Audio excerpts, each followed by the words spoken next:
Diaspora FM.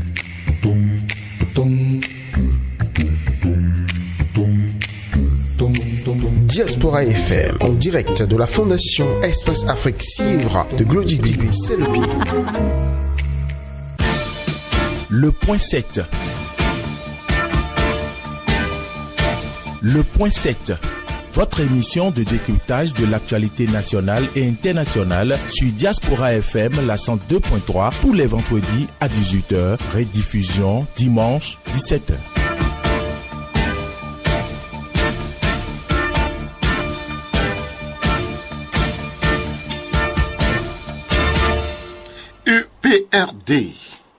UPRD. Voilà ce que je lis sur ce visuel qui a été balancé sur le forum.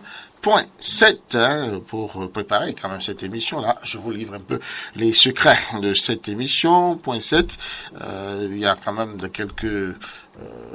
on va dire préparatifs bien fignolés, même si sur ce forum il y a que 2 ou 3 personnes qui l'animent depuis quelques temps, et c'est l'Union progressiste pour le renouveau démocratique.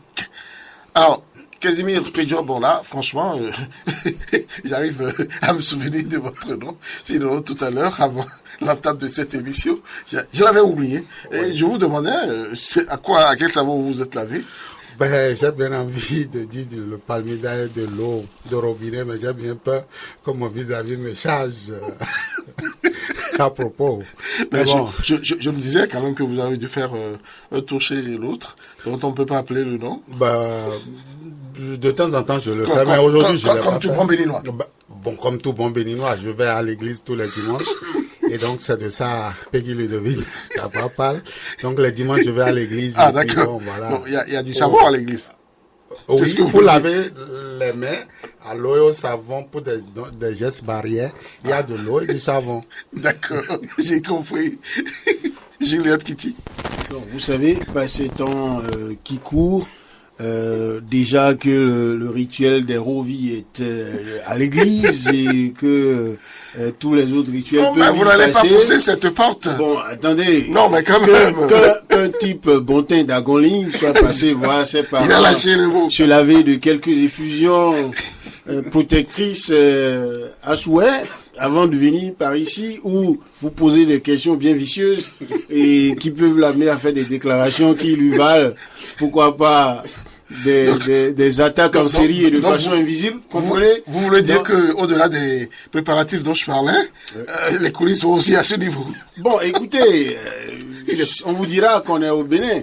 Moi, je vous rappelle simplement que c'est un bon type d'Agonly et que c'est désormais... Il est fier de sa culture. Non, mais moi, c'est pour faire sérieux, tous ceux qui sont d'Agonly, moi, je les aime bien.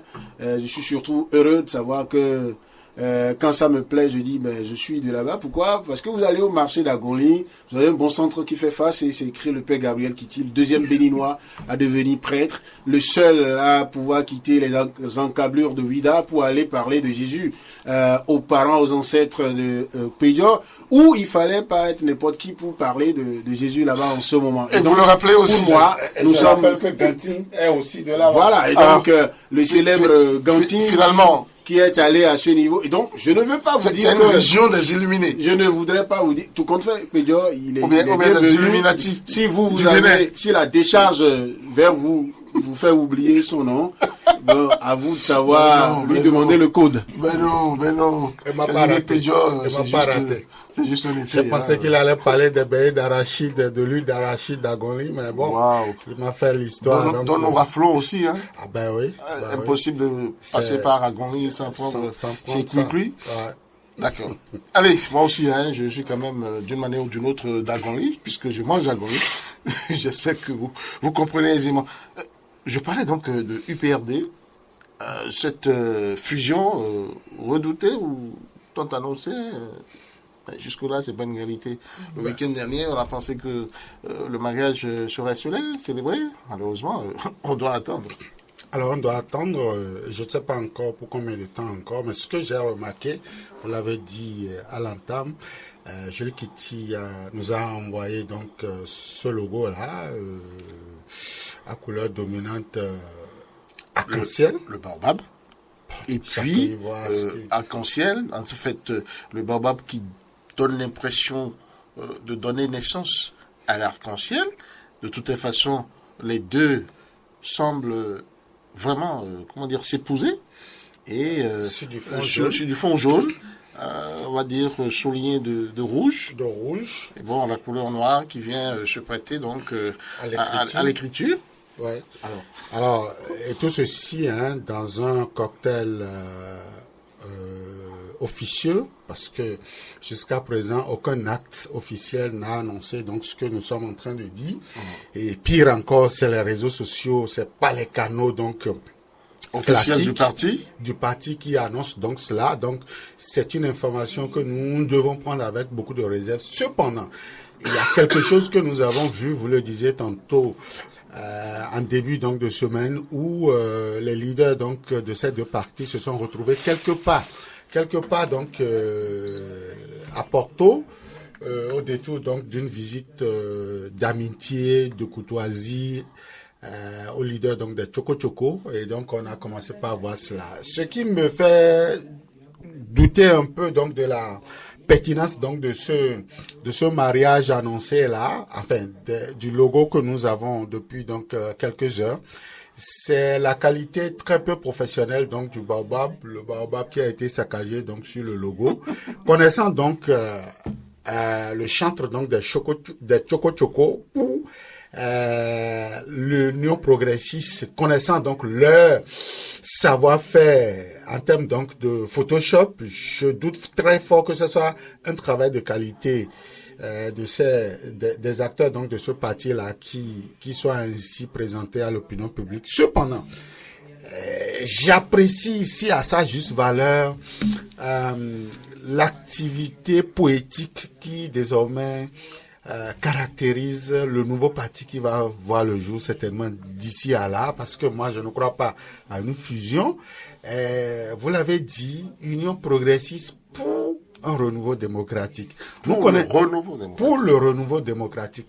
Nous connaissons donc l'Union progressiste, jadis, et nous connaissons le parti du renouveau démocratique.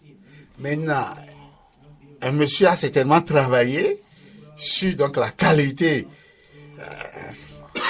de ces mots-là pour en sortir désormais une union progressiste pour le renouveau démocratique. Mais qui, je vous le rappelle, une fois de plus, n'est pas encore officiel. Donc, c'est pas officiel. Nous supputons sur la chose. Voilà. Ça peut bel et bien sortir de l'imagination du concepteur. Et ça peut aussi sortir de l'imagination, de l'imaginaire donc des Béninois. Et d'ores et déjà, moi, je vais inviter donc les responsables de ce parti-là, pourquoi pas, à contacter cet artiste-là pour l'intégrer donc au sein de cette formation politique du futur, parce qu'il a du génie. Si c'était donc du faux, si c'était donc du fake news, j'invite donc les responsables de ce parti-là déjà à voir qu'il y a du bon travail qui se fait, pourquoi pas. Alors, si c'était un ballon d'essai, je dis bravo. Nous tendons vers quelque chose que nous avons déjà vu par ici il y a de cela quelques années, mais qui n'avait pas pris cette connotation-là. Vous voulez parler de l'UBF? Pourquoi pas, l'UBF. Et avant ça, un peu plus proche de nous, en 2016 ou 2015, à l'orée de 2016, on a vu une fusion. Force Cori.Bénin émergent, Parti du renouveau démocratique et la Renaissance du Bénin. Une fusion dont jusqu'à présent on ne nous a pas encore annoncé donc l'acte de décès. On n'a pas pu avoir non plus un logo digne du nom. On n'a pas eu un logo digne du nom. On a eu un assemblage de logos sur un format Photoshop bien assaisonné pour donc la campagne électorale, enfin présidentielle de 2016. Aujourd'hui, nous sommes en train donc d'assister à ça. J'ai dit, c'est un bon début pour les Choco Choco Man et aussi pour les unions progressistes qui doivent désormais fusionner pour donner certainement à la démocratie béninoise une nouvelle orientation certainement. c'est également certainement un bon début pour ceux qui donc ont pris du temps pour observer l'Union progressiste dans ses activités et qui ont donc ne se sont pas prononcés. C'est l'occasion certainement pour eux d'aller donc à la rivière pour donc s'inscrire à ce parti politique là. Donc moi je crois toutes les analyses et toutes les informations venant donc de cette fusion-là sont aujourd'hui les bienvenus. On ne sait pas encore exactement ce à quoi ça va ressembler donc ce mariage, mais je dis d'ores et déjà que l'actualité politique au niveau du Bénin sera animée, enfin déjà à partir donc de ces fusions-là. On aura beaucoup à se mettre sous la dent par ici, jusqu'à certainement à la fin donc de ce mariage-là. On verra bien si les fruits pourront tenir la promesse des fleurs. Casimir Pédior, beaucoup de certainement pour aboutir à la renaissance de cette fameuse allégorie de la rivière, et de la biche. Julien Kitty, vous avez quelques souvenances de cette allégorie-là et comment Casimir Pédior a pu quand même, d'assez retourner acrobatique face à l'Union progressiste pour le renouveau démocratique, nous sortir ça? Non, je pense que loin de tout ça, il faut constater que cette union intervient à un moment où le débat politique, où le vocabulaire politique devient de plus en plus pauvre et moins fertile en termes d'imagination. Et vous comprenez aussi que la rapidité, le timing avec lequel tout ça se passe, il ne faut pas vouloir que les gens se compliquent l'existence. C'est pourquoi donc on met ensemble, on juxtapose les sigles, on juxtapose les logos et histoire d'aller vite. Voilà. Et j'ai constaté que le logo ou le projet de logo qui a été lancé dans l'opinion, je n'ai vu ni un responsable de l'UP ni un responsable du PRD monter au créneau pour dire c'est du faux. Sacré analyste.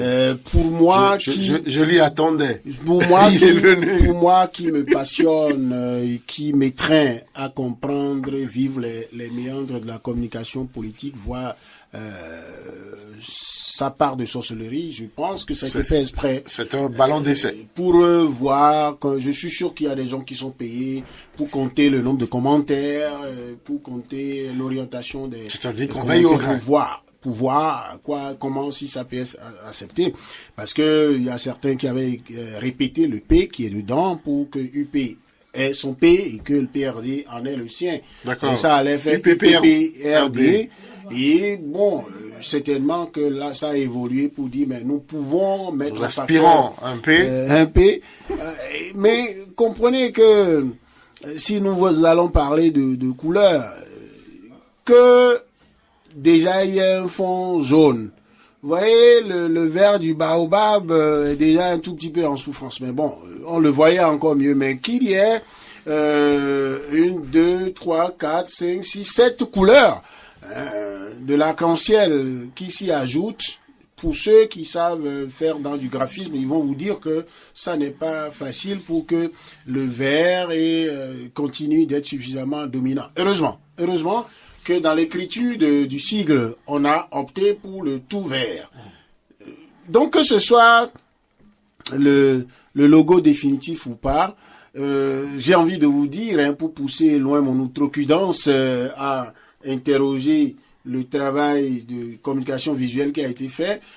L'arc-en-ciel, je l'ai souvent observé dans un ciel, à défaut d'être tout bleu, blanchâtre ou grisâtre. Et puis, j'ai vu l'arc-en-ciel souvent en regardant l'océan Atlantique. Le baobab ne pousse pas au bord de l'océan Atlantique. Et donc, est-ce que pour ça... Qu'est-ce que vous voulez dire? C'est une incohérence? Est-ce que pour ça, on doit parler... Vous voulez parler d'incohérence? Non, est-ce que pour ça, on doit parler d'incohérence? Non, je n'irai pas jusque-là. Mais je vais simplement dire ceci, que pour la gouverne de nos jeunes générations ou bien de ceux qui prennent encore le temps de réfléchir au discours politique, à des questions d'idéologie, de choses qui peuvent mettre ensemble des formations politiques qui décident de fusionner pour en créer un autre. J'ai constaté que c'est le parent pauvre dans le débat. Personne ne dit ce qui lie l'UP et le PRD. Mais par contre, c'est facile de trouver que oui, les élections législatives approchent, le PRD se retrouve retranché dans son fief traditionnel, qui est l'OME, qui lui est suffisamment disputé maintenant. Le PRD qui, de 25 députés au moment où on démarrait le renouveau démocratique, à 0 député, 0 maire, se dit là, bon, aucun sacrifice ne sera de trop pour retrouver quelques places à l'Assemblée nationale. Mais au même moment, fier ou imbu de sa carapace historique, le leader du PRD et ses militants ne veulent pas donner l'impression d'être à la quête d'une bouée de sauvetage. Mais le comportement des responsables de l'UP, pour ne pas dire les nouveaux responsables, qui veulent, eux, mettre le turbo dans leur souci de maîtriser le jeu politique, et je me suis demandé, est-ce que ce n'est pas la politique qui consiste à tout accepter au moment où on veut faire le mariage, a dit à la fille qu'on courtise, ben écoute, demande-moi la tête de mon père et je te l'offre sur un plateau d'or, mais seulement attends que nous nous marions avant que je n'y mette la hache pour l'enlever. Est-ce que après, si on lui dit que le papa n'est plus là pour qu'on lui coupe la tête, est-ce que le PRD dira quelque chose? Donc moi je trouve que eux-mêmes c'est du travail pour eux, mais par contre là où c'est positif, c'est que dans la réforme du système partisan, il s'est trouvé quelqu'un, le président de la République, Patrice Talon, lui pour dire, si au bout de 30 ans, vous n'avez pas été capable de conduire progressivement et méthodiquement la réforme du système partisan pour que vous puissiez régler les questions de regroupement des partis politiques dans des grands ensembles, que vous puissiez régler les questions de renouvellement et de rajeunissement de la classe politique de façon méthodique et darwinienne, eh bien, moi, au moins, je vais, à pas forcer, vous aider à faire le volet, la composante, réduction du nombre de partis politiques et renforcement des partis politiques au détriment des personnalités qui étaient à la tête des partis politiques qui les finançaient. C'est pourquoi le financement public des partis politiques va avec, pour que le financement ne soit plus d'une seule personne qui dicte sa loi. Bon, le PRD a résisté pendant longtemps, que le PRD et l'UP se mettent ensemble, tant mieux. Ça permet à celui qui impulse cette dynamique de réforme du système partisan de dire j'ai du résultat. Mais je continue de dire depuis quelque temps, et ça je vais continuer à le marteler, et je plaide pour que beaucoup de gens de Béninois le disent avec moi, il reste le chantier du discours politique. Il reste le chantier des questions idéologiques. Et ça, ce n'est pas Patrice Talon qui le ferait à la place du personnel politique. Parce que pour beaucoup de gens que j'entends dire non, la politique c'est pas le discours, vous bavardez, vous parlez, c'est les tractations, qu'ils me disent c'est de la béninoiserie. Et je leur dirai, ce n'est pas ça la politique. La politique c'est d'abord le discours. Maintenant, j'en aurais fini lorsque je leur ai dit, mais mon appréhension se dit, voilà des gens qui se connaissaient depuis longtemps, d'accord, pour ceux qui animent le PRD, ceux qui animent l'UP, pour la plupart, ils existaient depuis 1990, tout au moins, les plus jeunes. Ils se connaissaient depuis, ils n'ont pas pu être ensemble. Ils se connaissaient depuis 96 quand, depuis 2016, quand Patrice Talon est venu pour dire, mettons les choses en application. Ils ne se sont jamais mis ensemble, mais là, ils se donnent 2 semaines pour régler des questions les plus sensibles.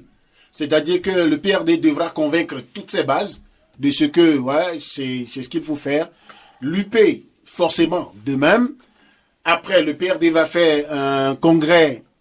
Est-ce que ce sera un congrès de dissolution du PRD? Je n'entends pas les dirigeants du PRD le marteler suffisamment. C'est peut-être fait à dessein. Mais après, ils vont faire un congrès mixte, un congrès ensemble pour créer le nouveau parti politique. Ce parti devra faire la procédure pour avoir son récépissé, tout ça rapidement, et confectionner les listes dans le cas du grand parti. Ce grand parti devra être déjà éligible avant d'aller à une élection au partage du financement des prochaines échéances de financement public des partis politiques. Et je pense qu'ils ont été suffisamment malins parce que l'UP le PR et FCB ont eu la cagnotte d'il y a quelques jours avant qu'on aille à la fusion. Sinon, si l'UP disparaissait et on créait un autre parti avant que ce financement-là, en tout cas cette phase-là n'arrive, on dirait ce n'est plus l'UP. Excusez-moi, avant qu'on évolue, Julien Keating, vous croyez vraiment que l'UP va faire place à l'UPRD? Moi, c'est une question préjudicielle. Non, moi, je pense que... Je peine à y croire. Non, je peine à y croire. Non, ça peut ne pas être l'UPRD. Et là-dessus, j'aimerais vraiment qu'on en parle. Ça peut ne pas être l'UPRD. Mais l'UP va disparaître vraiment au profit d'une nouvelle formation politique? Non, attendez. Avant les prochaines législatives? Okay. Je vous dis... Dites-moi. Et je suis très content de savoir que vous avez poussé votre folle envie de ne pas refuser de réfléchir à ce niveau pour me poser cette question. Parce que c'est à ce niveau que ça se pose. Quelles sont les 2-3 hypothèses possibles? Soit les deux parties ont eu des garanties auprès du système. Comprenez-moi. Pour que... le système les a générés. N'ayons pas peur de mots. Oui. Tout le monde n'a pas les mêmes fortunes. Comprenez-moi là aussi à demi-mot. Ils ont eu des garanties. Je vois. Ils ont eu des garanties que s'ils vont à la fusion... Non, juste quelques secondes. Il me comprend. Il n'a pas une mine grise. Donc, d'accord. Il sourit plutôt. Ils se sont entendus, ils ont eu des garanties que s'ils vont à une fusion création, c'est-à-dire que les deux disparaissent pour créer un nouveau parti, ils vont avoir des facilités pour rapidement faire les formalités. Mais le problème qui va se poser, quand ils vont le faire, mais ce que l'UP nous a montré depuis là, ça étonne tout le Bénin, que l'UP soit obligé de concéder tout ce que Dynamique Unitaire, ancêtre du bloc républicain, a refusé au PRD. Parce que c'est ce que le PRD exprimait comme caprice en ce moment. Tout à fait. Soit ils font comme ça, mais après les législatives, soit les deux commencent par se rappeler qu'ils étaient suffisamment puissants et il y a éclatement, ou bien quelqu'un les trace ce qui reste des acquis de l'un d'entre eux, et probablement ça pourrait être le PRD, se fait phagocyter par... on est habitué à un système, c'est-à-dire qu'après les élections, par exemple, il y a des leaders PRD, UPRD, de souche PRD, qui auraient déjà pris goût au délice du mariage de UP. En un mot, une L. Voilà. Et quand peut-être Adrien Mbéji va vouloir dire ah non, on reprend notre indépendance, ils vont lui dire non, nous ne sommes plus derrière toi. On l'a déjà vu dans ce pays avec le même parti. Lorsque les Anou étaient au gouvernement, les Kamarou Fassassi étaient au gouvernement. Génération. Voilà. Et voilà. Et ça c'est une hypothèse. La seconde hypothèse, c'est que on conduit le PRD dans ces négociations-là, et vous allez observer que alors que le nouveau logo n'est pas encore conçu, toutes les clauses ne sont pas encore bien scellées, mais on a communiqué autour des rencontres. Ouais. Ça met le PRD dans une posture délicate.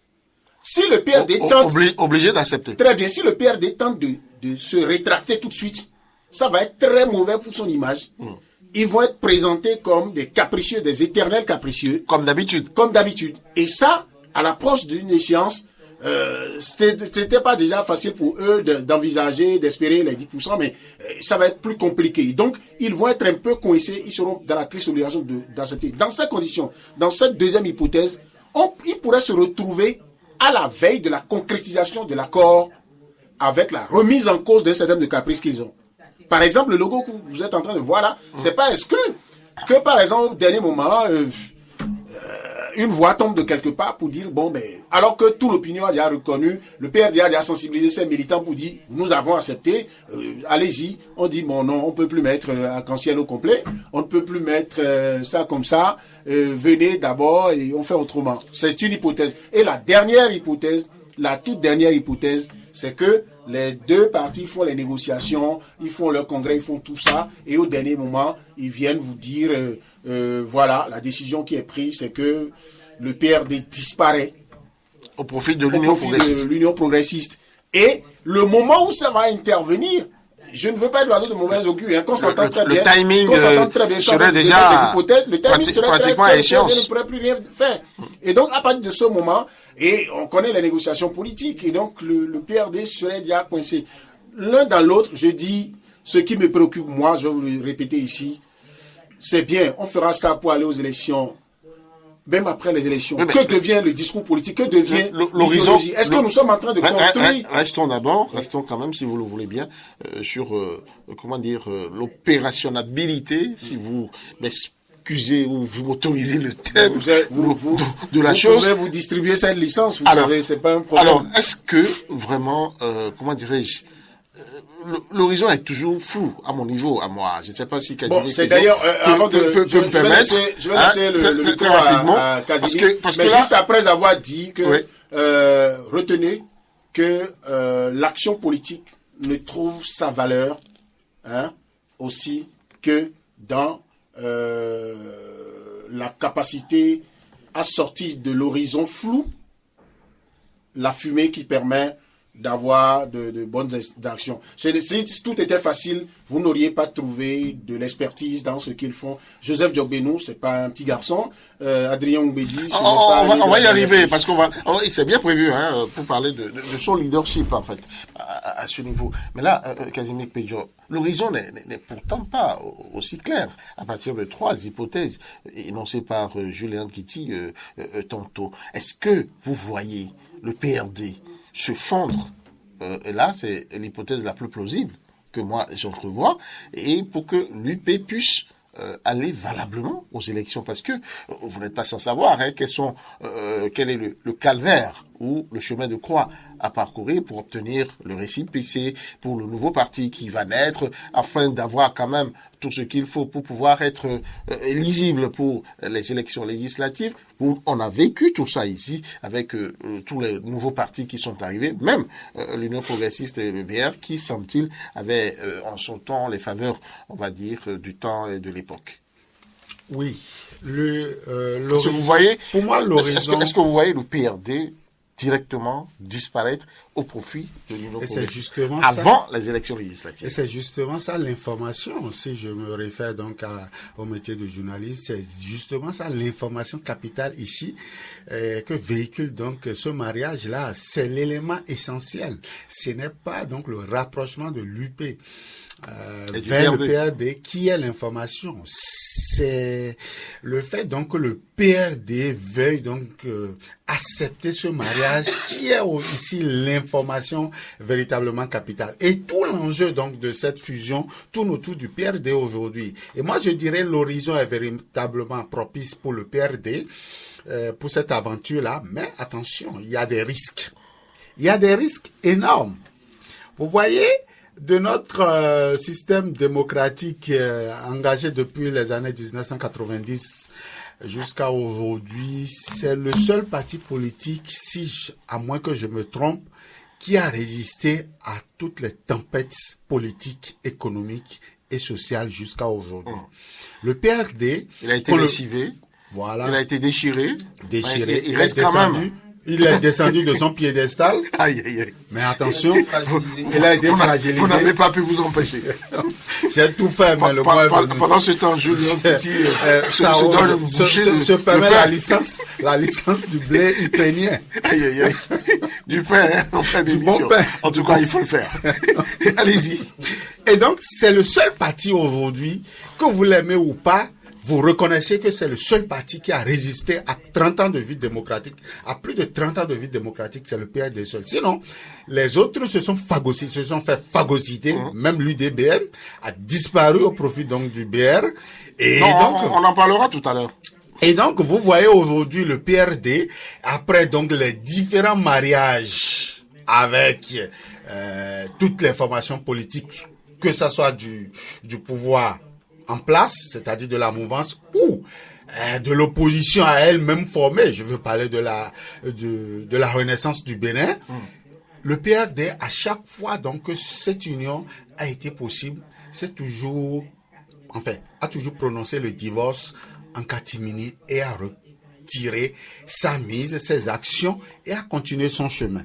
Mais attention, avec ce à quoi nous sommes en train d'assister, il y a un manager, il y a un management nouveau qui a fait un travail approfondi pour éliminer un certain nombre donc de facteurs pouvant permettre demain au PRD de revenir sur l'échiquier, de reprendre son autonomie. De reprendre son autonomie. Et vous allez voir, contrairement donc à 2016, où lorsqu'il s'est agi de faire cette union, certains militants sont revenus donc à la télévision pour dire, lorsque vous êtes propriétaire et que vous vendez votre maison, vous n'avez pas vendu les locataires avec, et que eux, locataires, ils sont libres d'aller là où ils veulent. Vous allez voir aujourd'hui que cet environnement n'est plus favorable pour le PRD. Cet environnement aujourd'hui a disparu. Il y a plus de flopées donc de partis politiques où aujourd'hui certains militants iront dire bon écoutez nous n'avons plus donc le choix de l'Union progressiste, nous irons donc ailleurs parce que dans la foulée, toujours dans la veine donc des rumeurs que nous sommes en train de véhiculer, parce que ce logo, ce visuel là paraît aujourd'hui comme une rumeur. Aujourd'hui, nous apprenons aussi qu'il y a une probable disparition d'un autre parti politique en vue, mais nous ne sommes pas là. Donc aujourd'hui, le PRD va-t-il prendre le risque de disparaître à jamais? Ça, c'est la grande interrogation. Les leaders donc de ce parti politique ont-ils pris le risque donc de ce remontada pour donc en tirer profit pour leurs militants à jamais? Et est-ce que, comme le dirait donc en face donc de l'officier d'état civil ou de l'officier religieux, est-ce qu'il y a quelqu'un dans la salle qui a quelque chose à dire, ou bien tout le monde va se taire à jamais? C'est là le risque énorme que le PRD est en train donc d'envisager. Le tout ne suffit donc pas de se voir au coin donc des rues donc de Porto-Novo pour sceller donc l'union. C'est de savoir est-ce que cette union là va donner donc les fruits. Est-ce que véritablement l'Union progressiste aujourd'hui a donc la garantie que les 30 prochaines années seront celles donc de sa vie politique? Est-ce que le PRD aujourd'hui a les moyens de refuser? Le PRD a été coincé en fait. Le PRD, on a mis les balises pour permettre au PRD, l'exemple simple, pour le contraindre. L'exemple simple, si vous le permettez, Casimir Pédio, c'est les 10%. Le PRD a beau gagner dans toute la ville de Porto-Novo, a droit de rafler tous les sièges, malheureusement, n'a même pas pu avoir un seul représentant au conseil communal, parce que frappé par la règle des 10%. Alors, est-ce que M. Joseph Diogbenou, conscient de ce fait et de la nécessité pour le PRD de se refaire ou de s'offrir quand même une chance pour avoir des gens à l'Assemblée nationale, ne surfe pas sur cette faiblesse-là pour contraindre le leader de Tchoko Tchoko. Parce que finalement, il faut quand même qu'on le reconnaisse, je ne le vois pas dans une autre manœuvre pour s'en sortir. Bien sûr. Et c'est là tout l'enjeu aujourd'hui de M. Adrien Humbedi, donc, à aller vers ce mariage-là. Un travail de fond a été donc orchestré depuis donc des années. Enfin, après les élections donc communales, nous avons constaté effectivement que aujourd'hui le PRD n'a pas pu gagner la confiance de ses leaders Tchoko Tchoko, donc de l'OME et de ses environs. Il n'a pas pu avoir et à l'Assemblée aussi, le PRD n'est plus ce parti politique que donc les formations politiques d'entre-temps jadis craignaient à l'Assemblée nationale. Donc, on a amené le PRD, on l'a mis dans une spirale pour le compte, enfin, j'ai pas envie de prononcer des mots forts, mais on a travaillé soyez sur gentil le modèle. Si vous le voulez, oui. mais le terme le plus approprié, c'est qu'il est contre. Bon, et on a amené le leader de Tchoko Tchoko à comprendre que l'usure a gagné donc ce parti politique, qu'il faut aller vers l'innovation, il faut aller vers la refonte, il faut accepter les grandes formations politiques, il faut vendre, merci beaucoup, il faut vendre ses actions. On a contraint donc le PRD à vendre ses actions aujourd'hui dans un ensemble, sur un marché beaucoup plus prolifique politiquement pour le Bénin. Mais pas forcément juteux. Pas juteux. Quand vous allez à la bourse, c'est pas forcément pour être gagnant. Oui. Vous y allez pour perdre. Mais quand vous perdez, vous savez que vous allez encore remiser pour pouvoir donc récupérer. Alors, donc, c'est aujourd'hui le calcul. Je crois que c'est le calcul qui s'impose aujourd'hui au leader du PRD. Il a simplement à voir ce qu'il a gagné par rapport à ce qu'il va perdre. Julien Kiti, avec vous, l'UDBN, l'Union démocratique pour un Bénin nouveau, n'a pas eu les mêmes chances que le PRD aujourd'hui. Parce que on est quand même en train d'entrevoir, même si ce n'est pas encore une réalité, que certains desiderata, ou quand même, la marque du PRD sera sauvegardée, même s'il y avait fusion, même s'il y avait disparition du PRD. Oui, je vous parlais tout à l'heure de fusion, création. En droit, vous avez d'autres formes de fusion. Vous avez une fusion absorption. Et je crois que c'est ce qui a été fait au niveau de l'UDBN, du bloc républicain. Donc vous avez la possibilité, si vous entendez les deux partis, que même si vous discutez d'égal à égal, que une des parties soit le véhicule. Une des parties soit le véhicule, vous mettez tous dedans et vous continuez. Ça vous évite aussi de disparaître et de dire que, bon, voilà, vous créez un autre parti politique. Parce que quand vous voulez créer un autre parti politique, vous vous lancez dans une procédure. Tout à fait. D'accord? Et cela suppose que c'est quand la procédure va à terme et que vous avez votre récépissé, votre carte d'identité du parti, que vous commencez pas maintenant à jouir des conséquences du droit par rapport à ça.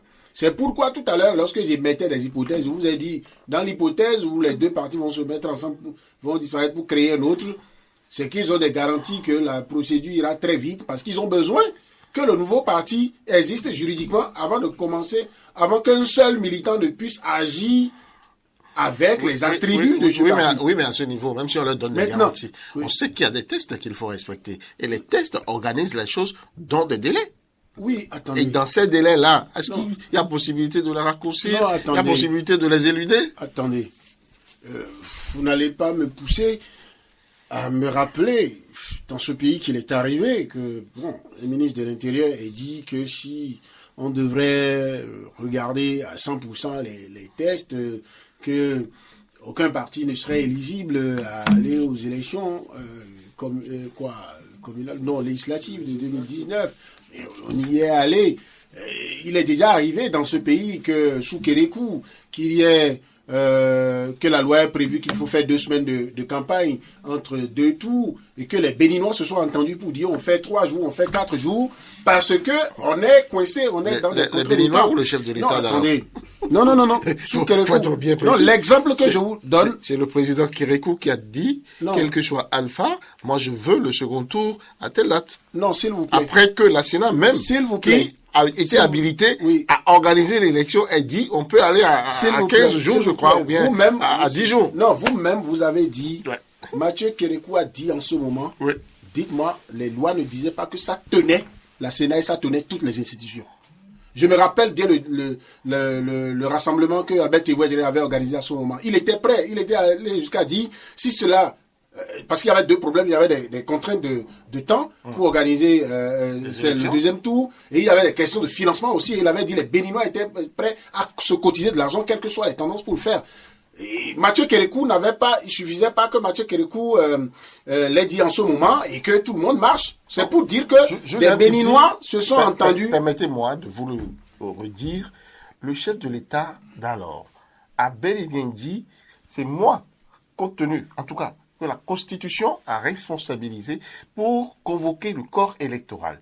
Deuxièmement, c'est le gouvernement qui finance ces élections. Au vu de ces 2 éléments, je demande que l'élection se tienne à telle date.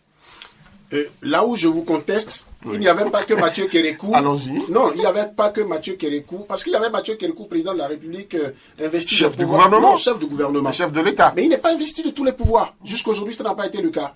Il y avait des candidats de l'opposition. Ces candidats ont dû accepter qu'on rétrécisse la durée de campagne. Ils n'avaient pas le choix. Non, là où je ne suis pas d'accord. Vous savez, ce n'est pas parce que les gens acceptent des choses qu'il faut en tirer la conclusion qu'il y a quelqu'un, parce que lui l'a dit, c'est parce que sa voix est prépondérante qu'on l'a accepté. On l'a accepté au nom de... quel est le calcul que les gens font? Allons-y, je suis d'accord avec vous. Les Béninois ont dû comprendre le chef de l'État. Oui, parce que c'est encore eux qui font sa légitimité. Oui, dans la recherche de cette légitimité-là, les opposants, les candidats aussi ont dû dire, nous concédons notre droit de faire, au lieu de 2 semaines de campagne, de faire quelques jours. En comprenant. Voilà. Donc, si jamais ils refusaient et ils allaient déposer des recours, ça allait faire un blocage. On est d'accord. Bon, alors, donc, pour en revenir à ce que vous êtes en train de dire, je vous ai dit, moi, j'ai commencé par apprendre qu'en politique, tout est possible. Et que le PRD et l'UP aient choisi, alors que les personnes qui animent ces 2 partis politiques sont dans le jeu politique, pour la plupart, depuis des décennies et des décennies. Donc on peut raccourcir. Ils savent très bien les délais. Ils savent. Moi je ne veux pas. Moi je ne veux pas en selon parler la température. Moi je ne veux ou pas bien en parler, selon la perception. Je ne veux pas en parler en ces thèmes. Mais je dis, ils sont trop conscients et ils connaissent tellement les tests.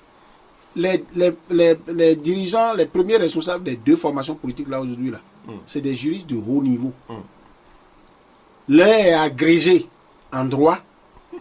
L'autre est un des avocats les plus expérimentés. Des vieux barons. Très bien. On va dire. Du barreau béninois. Donc, je vous en prie. Et le président de l'UP a pris ses valises de la tête de la Cour constitutionnelle il n'y a pas longtemps. Pas pour rien. Il sait que quand ça vient là-bas, on regarde si ça respecte la Constitution. Bref, ils ont des garanties que s'ils doivent aller à la création de notre parti politique. Donc finalement, tout est possible. Le parti sera enregistré, aura toutes les capacités d'agir escalité là, avant l'élection législative de janvier 2023. Je vous en prie, monsieur Dagba, ne m'en demandez pas plus sur les dessous possibles de cette affaire. D'accord, alors, j'en prends bien bonne note. Alors donc, avant l'échéance, ils vont pouvoir s'organiser. Mais les questions que nous nous posons, légitimement... On parle de l'UDBN, qui n'a pas eu les mêmes chances que le PRD. Pourtant, les 2 avaient résisté. Oui, mais écoutez, les 2 avaient résisté. Et même un certain mois de ménage. Est-ce que les 2 avaient résisté? Est-ce que c'était pour les mêmes raisons? Moi, je connais par exemple les raisons pour lesquelles l'UDBN n'était pas, qui était parmi les partis politiques dont le leader, Madame Claudine Afshari-Prudencio, faisait partie de ceux qui étaient aux premières assises pour la création de Dynamique Unitaire, l'ancêtre du BR. Beaucoup de gens ne le savaient pas et on pensait que c'était de la résistance pour de la résistance. Maintenant, la fierté de ce côté-là, c'est que des gens se sont dit, si je suis en négociation avec des gens pour qu'on fasse un mariage, tant que je n'ai pas la preuve que je suis suffisamment considéré et que mes vis-à-vis ont compris que j'ai de la valeur. Ok, j'attends, je prends de l'embonpoint et je suis là. Maintenant, est-ce que ça veut dire que si l'UDBN et le BR en sont arrivés à faire une fusion absorption, ça ne signifie pas que l'UDBN en soit a perdu. Mais le plus important, et c'est cela que cela interpelle les dirigeants, les premiers responsables du bloc républicain, par exemple, qui devraient donner la preuve de ce que l'accord signé avec l'UDBN a des clauses qui doivent être respectées. À ce niveau, c'est un autre débat. Est-ce que les clauses sont respectées? Est-ce que l'UDBN se sent à l'aise? Les instances dirigeantes habilitées à répondre à ces questions-là existent. Et la fusion BR-UDBN va être évaluée également. Et nous serons tous là, puisqu'on a vu au moment où ça a été fait, nous serons tous là pour évaluer, pour voir est-ce que c'est concluant ou pas. Mais pour moi, l'UDBN, c'est pas le PRD. Le PRD... à ses spécificités. Le PRD, je ne l'ai jamais vu, depuis le début, je n'ai pas vu le PRD véritablement dans une dynamique de rassemblement. Début, quand il y avait discussion autour de la dynamique unitaire, le PRD était là. Mais alors qu'il y avait beaucoup d'autres partis, le PRD avait dit déjà à ce niveau, il peut y avoir 1000 partis. Moi, je veux que le logo qu'on va faire là, que mon logo soit dedans, arc-en-ciel soit dedans. Ensuite, que mon sigle PRD là, vous pouvez faire le sigle le plus long du monde, il faut que le PRD soit dedans. Il y a une vidéo ici, je n'ai pas envie de vous jouer ça dans votre micro, où le président du PRD, à l'un de ces congrès qui s'est organisé régulièrement, dit par exemple qui va bonazan quoi ton na quoi ban ben alors et coup on a disparaître et maintenant coup et ma soeur a disparaître ça va pas disparaître ça va pas mourir. Il y a une dernière vidéo que nebo dimbo piete na demain choko na so demain. Bon, est-ce que c'est ce qui est en train d'être fait? Mais il a réitéré hein, oui, mais le problème vous pouvez répéter la même plaisanterie toute votre vie. Ah non, vous n'allez pas parler de plaisanterie. Non, attendez. Je vous en prie. Pour réveiller le village, pour dire que la panthère veut vous manger cru et que vous lui avez échappé. Et tout le village se réveille, pas sympathique pour vous. Et vous dites après, non, il n'y avait même pas panthère. Le jour panthère même va venir là. Qu'est-ce que vous allez faire? Les gens vont dormir, ils vont dire, c'est toujours comme ça il fait, et vous serez mangé cru. Est-ce que c'est la vraie panthère qui est en train d'arriver? Maintenant, je ne sais pas. Mais pour moi, c'est intéressant pour le jeu politique. Pour les chroniqueurs, analystes politiques que nous sommes, c'est intéressant. Pour les étudiants en première année, deuxième année de Sciences Po, ils n'ont qu'à regarder ça pour dire, est-ce que des combinaisons comme ça sont possibles? Qu'est-ce que le jeu politique est en train de devenir au Bénin? Quelqu'un va réussir quelque chose, il va dormir, il va dire, il s'appelle Patrice Talon, il va dire, moi, quand je suis venu, en moins de 10 ans, j'ai été capable d'amener ces personnes-là, ces femmes et hommes qui se mangeaient le nez, qui se juraient que chacun devrait continuer à être jaloux de son identité, à se mettre ensemble et à marcher, à pouvoir réfléchir à des moyens d'être ensemble. Mais après, le parti qui va être créé, si c'est ce qui va se faire, que ceux qui sont dans l'UP, qui avaient des couleurs de Union fait la nation, d'autres couleurs de PSD, d'autres couleurs de MADEP et autres là, s'ils ont encore ça là dans leur trip, ok, ceux qui sont choco, quand ils vont se mettre ensemble, ils n'ont qu'à réfléchir, eux qui sont de grands intellectuels politiques, ils n'ont qu'à réfléchir pour que, au détour de l'échéance à court terme qui est pour le 8 janvier, qu'on puisse nous sortir une idéologie. Quelle est la ligne directrice de ce parti politique là? Moi, je souhaite que la mandature de transition de 3 ans qui va commencer là, la 9e législature, au sorti de ça, le débat parlementaire redevienne ce que ça doit être. Et cela suppose que les partis politiques se reconstruisent des idéologies, d'accord, se positionnent par rapport à un certain nombre de sujets. Vous avez un gros emmerdeur sur les questions économiques dans ce studio, Casimir et Pédio. Mais si un parti politique, dès qu'il y a cherté de la vie, dès qu'il y a par exemple, presque régulièrement, l'État béninois à travers le ministère des Finances dit, bon, nous allons faire des emprunts obligataires, au-delà de cette explication de concept que cela suppose, mais les questions de dette par exemple, vous pensez qu'un parti politique n'a pas besoin d'avoir des cercles de qualité, des experts pour réfléchir à ces questions-là, pour que, dans un contexte où le gouvernement, au terme de la constitution révisée de 2019, le chef de l'État n'a plus obligation à tout moment de demander l'accord du Parlement pour ratifier des prêts avant d'y aller.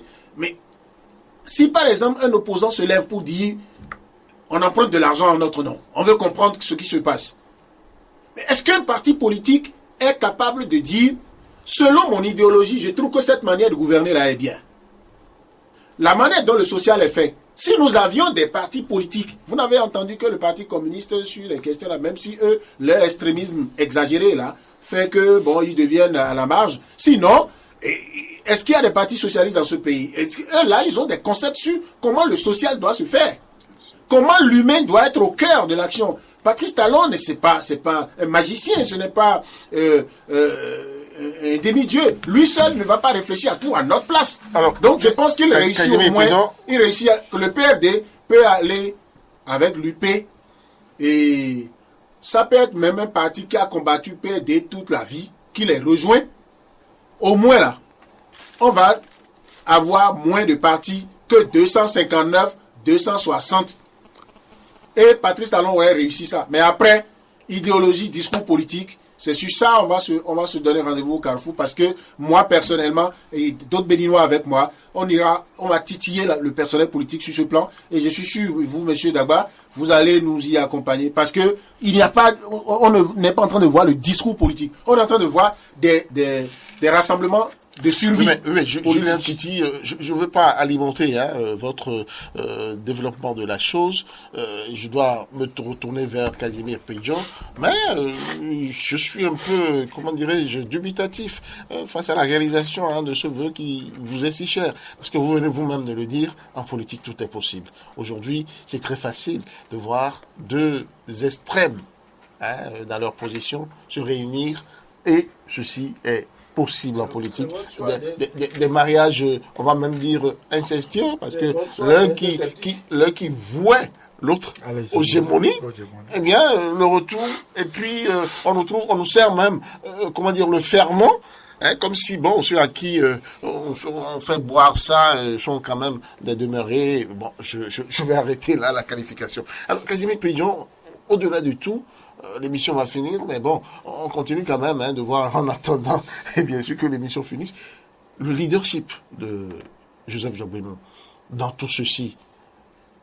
J'en parle parce que l'homme a entamé quand même des pourparlers avec Maître Denis Mbedji, du moins officiellement, parce que j'imagine officieusement, ça devait quand même remonter à plus loin, mais ça fait quand même un bout de temps qu'il est allé le visiter. Est-ce que, l'homme a passé tout son temps à réfléchir à l'équation PRD, c'est ça? Pas du tout. Qui devrait être peut-être son premier challenge quand il prendra les rênes du parti. Pas du tout. Moi, je n'y crois pas trop parce que je continue par le dire. Il était donc appelé à une mission beaucoup plus républicaine, à une mission beaucoup plus grande en termes donc de responsabilité politique, responsabilité étatique. Et donc, il ne pouvait pas être au four au moulin. Cependant, il y avait donc un travail de soubassement qui a été donc fait au niveau de l'Union progressiste. Je vois à chaque fois à ses côtés donc Madame Talata, Zimé. Je vois également d'autres leaders politiques, d'autres députés qui ont donc travailler pour cette image-là, et à l'heure donc de la consécration, on voit donc Maître Joseph Jobbenou. C'est ce que moi je remarque, mais pour moi, ce travail, il a été orchestré par bien d'autres acteurs beaucoup plus influents dans l'histoire politique donc de notre pays. Il y a eu certainement une main invisible qui a donc cuisiné donc ce plat copieux que nous sommes en train donc d'observer par ces temps-là. Il y a également, qu'il faut le dire, les mains invisibles. Oui, il y a toujours une main invisible. On ne peut pas le dire, mais on ne peut pas ne pas le dire. Vous avez tout à l'heure, vous avez fait allusion donc à cette autre actualité donc de 1,5 milliard de francs CFA qui ont été donc distribués pour donc préparer quelque chose qui va venir. Pour préparer un terrain. Qui l'a fait? Nous connaissons donc les régies financières donc du Bénin. Nous savons comment ça fonctionne. Qui a autorisé le décaissement? C'est une main. Mais puisque la main ne s'est pas présentée, permettez-moi donc que sous le vocable invisible, je mette donc cette main-là. Et donc, vous ne serez pas surpris que le nouveau parti en même temps né dedans. Puisqu'il y a un dentiste qui a déjà forgé la dent que le bébé donc doit avoir et que le financement est déjà là, on ne peut donc pas donc reprocher ce travail-là. Il ne nous revient pas ici de dire le travail a été mal fait. Non, pas forcément. Vous pensez que des partis donc comme des anciens partis comme donc la RB peuvent décider aujourd'hui de revenir sur face et trouver le financement, trouver les accords, trouver la signature de l'État en termes donc de validité du parti politique aussi facilement. Donc forcément il y a une main invisible qui travaille. Donc je ne voudrais pas ici définir le mot invisible à tout un chacun de nous. Nous savons au Bénin la main invisible ce que ça cache. Mais ce que moi je continue pas à dire ici. Encore qu'on a parlé de télécommande. Bon, hier on parlait de télécommande. La télévision a été brisée, donc la population n'a plus droit donc aux images de la télévision. On parle de main invisible. Le signal est coupé. Bon, moi je ne sais pas si c'est le signal qui est coupé, mais je ne vois plus de télé. La télé a disparu, donc la commande, je ne sais pas où. Alors donc, ce que moi je voudrais faire observer chaque fois que je prends la parole, c'est la disparition du PRD. Moi je suis très impatient de voir le PRD ravaler son acte de naissance. Parce que ça ne s'est jamais encore produit. C'est le seul parti politique qui va résister. Est-ce que Maître Adrien Ngouebedi va-t-il accepter faire disparaître dans son parti politique au profit de la nouvelle alliance? C'est ça, moi, ma préoccupation. Parce que ici, ce que le leader, la main invisible qui a donc cuisiné tout ça, recherche, c'est cette disparition. C'est cette disparition. Mais ce que le leader de Tchoko Tchoko, lui, recherche dans cette aventure-là, c'est la liberté pour lui de pouvoir ressurgir dans quelques années, dans quelques mois, lorsque tout ce qu'il aurait voulu avoir donc de ce parti politique ne lui serait pas accordé. C'est ça. Et c'est ces deux points-là, c'est les deux points d'achoppement aujourd'hui entre les différents leaders. Donc, que Djogbenou soit le maestro, le Bonkana Maïga, pour l'activité politique au Bénin, je dis waouh, bravo à lui. Mais il y a forcément des préalables, il y a des gens qui ont travaillé dans l'invisible, dans l'inconnu, dans l'arrière politique pour que aujourd'hui on puisse dire c'est Djogbenou. C'est une chance pour lui de l'avoir ainsi, mais qu'il fasse très attention parce que Maître Adrien Ngouebedi, ce n'est pas un petit morceau, ce n'est pas comme les autres, ce n'est pas comme Force Clé, ce n'est pas comme le PSD, ce n'est pas comme, je n'ai pas envie de dire, le DBN, les moutons se suivent, mais n'ont pas le même prix. Allez, vous l'avez dit, malheureusement, nous sommes en tout cas, retenez qu'un parti politique on est à la ne fin. ressemble pas on est à la l'autre. fin, monsieur Kitty, D'accord. de cette émission. Le PRD vous n'avez va pas, vivre son vous expérience n'avez pas la police. euh, Et donc, merci beaucoup. avec ses fortunes et ses infortunes. Alain nous a dit, c'est le technicien du jour, que c'est fini. Alors, ce sera fini. Et ce apparemment, sera vous êtes bien très, fini. très heureux que ça finisse. Non, malheureusement. Ou que ce soit fini. Je suis tout malheureux parce que j'ai d'autres aspects que j'aurais bien voulu, bien sûr, développer dans Vous cette allez en émission. souffrir juste pour une semaine. Par exemple, Soglo Ganéou qui appelle malheureusement à cette à un boycott.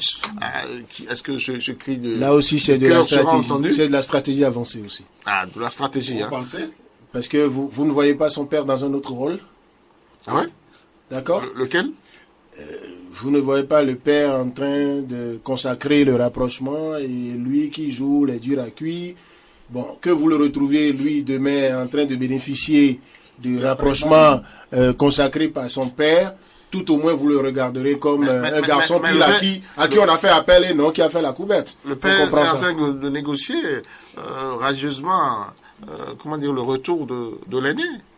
Ouais, mais ce n'est pas sans parler de lui. On va souffrir, comme vous l'avez dit, pendant une semaine, on se retrouve, et c'est tellement pour mieux creuser ce côté-là de l'actualité béninoise. Merci à chacun et à tous d'avoir été avec nous, chers débatteurs. Merci. Le point 7. Le point 7. Votre émission de décryptage de l'actualité nationale et internationale sur Diaspora FM, la 102.3, tous les vendredis à 18h, rediffusion dimanche 17h.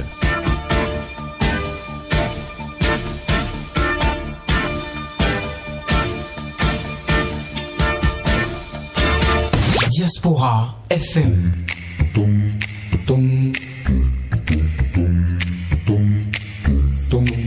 Diaspora FM, en direct de la Fondation Espace Afrique Civre de Glody Bibi, c'est le pire.